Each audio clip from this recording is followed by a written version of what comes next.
Good evening, ladies and gentlemen. You are welcome to Translation and Interpretation. I'm Toure David, translator and interpreter. We are still in our diplomatic translation, but you have to know that you cannot master diplomatic translation without having a general knowledge in international law and in some areas. It's not a matter of jack of all trades and master of none, but it's very essential for the translator to know the legal concepts and others in those areas. So it's not impossible for the translators to have that kind of broadened mindset in those fields.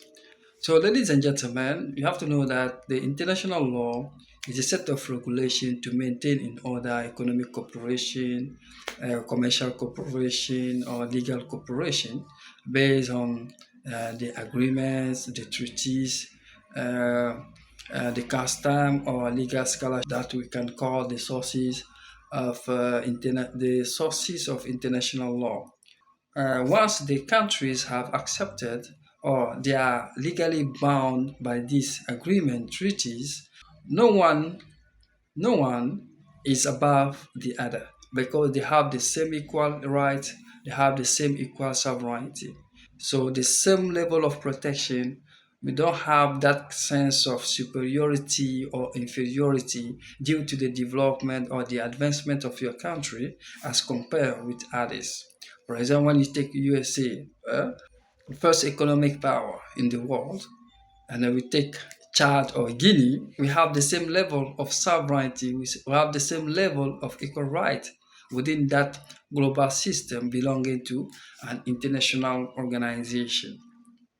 So it's very important to uh, what to remind you that when we talk about sovereignty, is the country independence to decide its own the way it want to be managed before reaching or being part of that organization.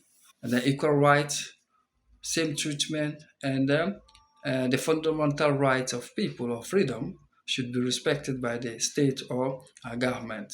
But we have a problem of differences when it comes to political landscape. For example, in USA or in Western countries, they have a rule of law, uh, whereas in other countries we have socialist system or socialist political regime, like in Russia, in China, or Saudi Islamic law, Islamic law country or state, or Sharia law state. So they have different political system or landscape. So that is little bit the complexity within the global system. We have that disparity of political design or the political environment. So the rights of people should be respected based on human dignity by virtue of humanity. We have to let people know that they are considered in our society. Their decision is taken into consideration. Their freedom of speech, assembly, and wherever freedom is legally recognized by the constitution. So the government must be the one in charge of guaranteeing their expression, their freedom. So, ladies and gentlemen, these are some of the expressions displayed on the screen for you to have more vocabularies in translation. So, see you next in the next video. Donc, bonsoir, mesdames et messieurs, vous êtes les bienvenus au programme de traduction et d'interprétation. Je suis Théo David, traducteur-interprète. Nous allons voir la suite de la traduction diplomatique, mais vous n'êtes pas sans savoir que vous ne pouvez pas faire la traduction diplomatique sans pour autant avoir une culture générale au niveau de l'aspect juridique international, c'est-à-dire les lois internationales, les traités, les accords, les pratiques coutumières et puis les recherches en droit. Parce que c'est réglementé internationalement, donc il faut comprendre les accords les accords ou les traités qui régissent les rapports entre les pays en cas de problème, en cas de litige, comment les résoudre. Euh, Bon, il y a les sources de la loi internationale qui sont basées sur les traités, les accords, les parties coutumières ou les coutumes, les traditions, ça dépend. Aussi, nous avons les recherches en droit, les chercheurs en droit, les spécialistes en droit, les juges. Donc, tout ça représente des sources de loi, des sources de droit en loi internationale. Donc, en plus de cela, nous avons aussi le principe de neutralité, non-alignement, c'est-à-dire quand deux pays sont en conflit, on ne doit pas s'aligner directement selon ses intérêts ou quoi que ce soit. Donc, il y a l'égalité de droit, hein, il y a le principe de souveraineté, c'est-à-dire qu'aucun pays souverain n'est au-dessus de l'autre. Dans cette organisation, sont, tous les pays membres hein, sont au même niveau hein, de respect et puis de traitement par rapport à la souveraineté. C'est pas parce un pays est développé plus qu'un pays pauvre que ce premier doit être au-dessus de ce dernier.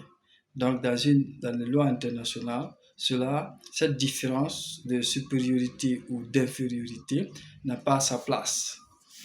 Donc, au-delà de ça, le respect aussi du droit des hommes sur la base de la Déclaration universelle des droits de l'homme doit être aussi une priorité pour essayer de faire valoir les droits du peuple.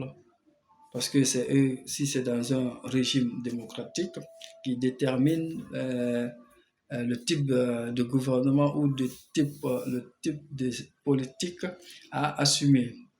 Ben, nous sommes conscients qu'il y a une certaine disparité de régime politique entre les États dans un système mondial. Il y a des États qui sont dans la politique démocratique ou qui sont dans le concept d'État de droit et des libertés fondamentales qui sont respectées. C'est-à-dire un État de droit, c'est là où il y a l'existence de la démocratie, le respect des libertés fondamentales, pour simplement comprendre.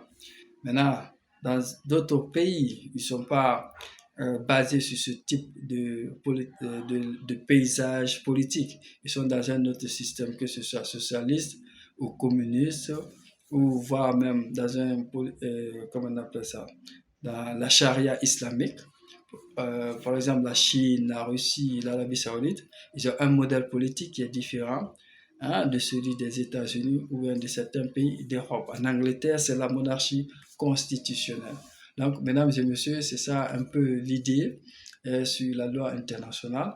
Et sans oublier aussi euh, de la problématique de faire respecter la loi en cas de violation, en cas de désobéissance et parce que certains pays en ont montré l'exemple. Donc c'est difficile pour la communauté internationale d'user des moyens de pression plus efficaces pour que cela serve de leçon pour tous, que ce soit un pays développé ou un pays pauvre.